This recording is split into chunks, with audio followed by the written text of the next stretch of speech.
Justice Hema committee report വെറും ഒരു report മാത്രമായിട്ട് ഒതുങ്ങി പോകുന്ന ലക്ഷണമില്ല. ഈ ഒരു റിപ്പോർട്ട് മലയാള സിനിമയുടെ നിലനിൽപ്പിനെ തന്നെയാണ് ബാധിച്ചിട്ടുള്ളത്. ഇപ്പൊ അമ്മ സംഘടന മൊത്തമായിട്ട് തകർന്ന് തരിപ്പണമായി എന്ന് വേണം പറയാൻ. കാരണം ഈ ഒരു ആരോപണങ്ങൾക്ക് വിധേയനായിട്ടുള്ള സിദ്ദീഖ് ജനറൽ സെക്രട്ടറി സ്ഥാനം ഒഴിഞ്ഞതിന് പിന്നാലെ പല ആളുകൾ പല വിധത്തിലും അമ്മയിൽ നിന്ന് പോയിട്ടുണ്ട്. ഇപ്പോൾ ഒടുവിൽ ഏറ്റവും പുതിയ റിപ്പോർട്ട് പ്രകാരം അമ്മ പ്രസിഡന്റ് ആയിട്ടുള്ള നമ്മുടെ സാക്ഷാൽ ദ കംപ്ലീറ്റ് ആക്ടർ മോഹൻലാലും ആ ഒരു സ്ഥാനം രാജിവെച്ചിട്ടുണ്ട്.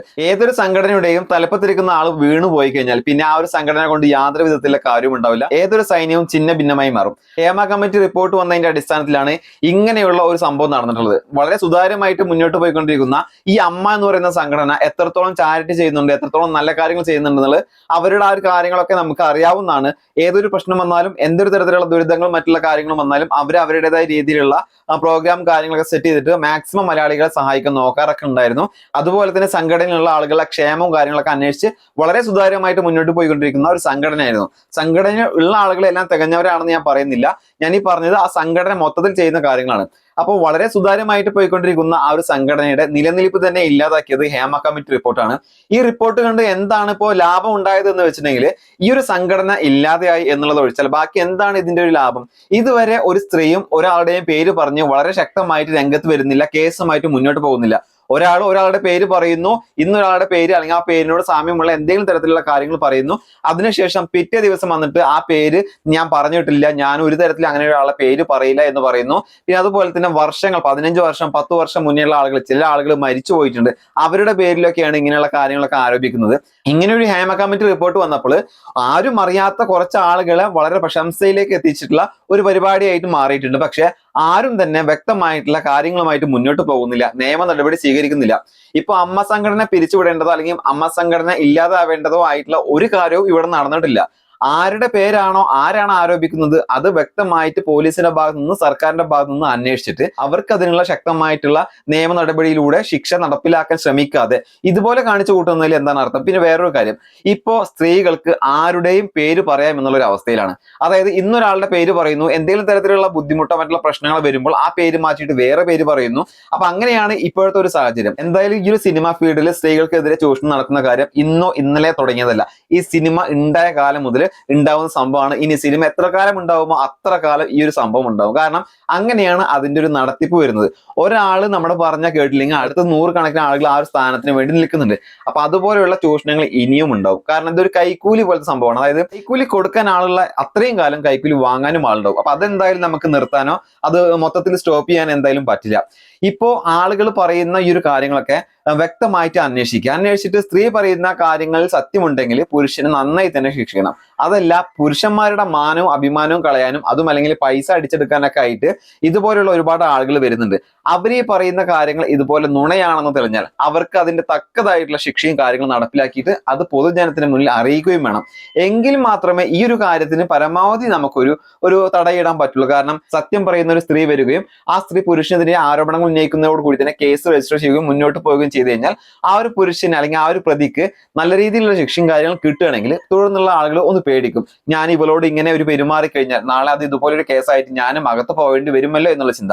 അതേപോലെ തന്നെ ഈ പറയുന്ന വ്യക്തി, അതായത് ആരോപിതയായിട്ടുള്ള ഈ ഒരു ഇര എന്ന് പറയുന്ന സ്ത്രീകളുടെ ഈ ഒരു കാര്യം കൂടി അന്വേഷിച്ചിട്ട് അവര് പറയുന്നത് ലാസ്റ്റ് നുണയാണെന്ന് തെളിഞ്ഞാൽ ഈ പറയുന്ന സ്ത്രീക്ക് അതിന്റെ ശക്തമായിട്ടുള്ള നല്ല നിയമ നടപടികൾ നിയമത്തിന്റെ ഭാഗത്ത് സ്വീകരിക്കണം.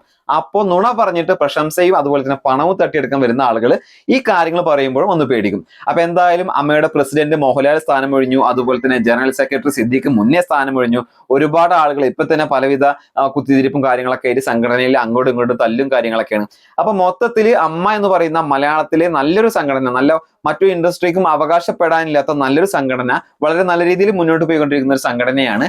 ഈ ഒരു ഹേമ കമ്മിറ്റി റിപ്പോർട്ട് വന്നതിന്റെ അടിസ്ഥാനത്തിൽ സ്ത്രീകൾ വിചാരിച്ചപ്പോൾ ഈ ഒരു സംഘടന നിലംപരിശായി പോയിട്ടുള്ളത്. മന്ത്രിസഭ പോലും പിടിച്ചു കുലുക്കാൻ കഴിവുള്ള ആളുകളാണ് സ്ത്രീകൾ.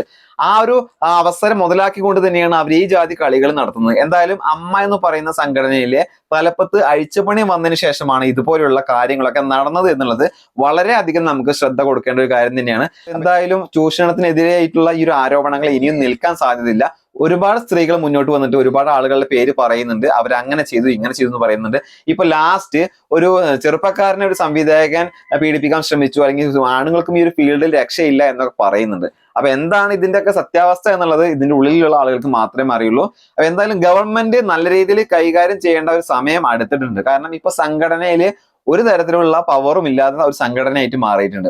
ഇനി ആർക്കും എന്തും പറയാം, ആർക്കും എന്തും ചെയ്യാം. പക്ഷെ ഇത് മലയാള സിനിമയുടെ നിലനിൽപ്പിനെ ബാധിക്കാതെ, ഇതിന്റെ ആസ്വാദനത്തെ, മലയാള സിനിമ പ്രേമികളുടെ ആസ്വാദനത്തെ ബാധിക്കാതെ ഈ കാര്യങ്ങൾ ചർച്ച ചെയ്ത് മുന്നോട്ട് പോകണം. ഇനിയിപ്പോ പല സംഘടനകളും ഈ പല സമരമുഖങ്ങളുമായിട്ട് മുന്നോട്ട് വരാൻ സാധ്യതയുണ്ട്. പ്രതികൾക്കെതിരെ ആരോപണങ്ങളുമായിട്ട് വരുന്ന സ്ത്രീകൾ ഒരു വ്യക്തമായിട്ടൊരു പേരോ അല്ലെങ്കിൽ ഒരാളെ ചൂണ്ടിക്കാണിച്ചിരുന്നെങ്കിൽ ഇത്രയും അധികം പ്രശ്നങ്ങളാവില്ല.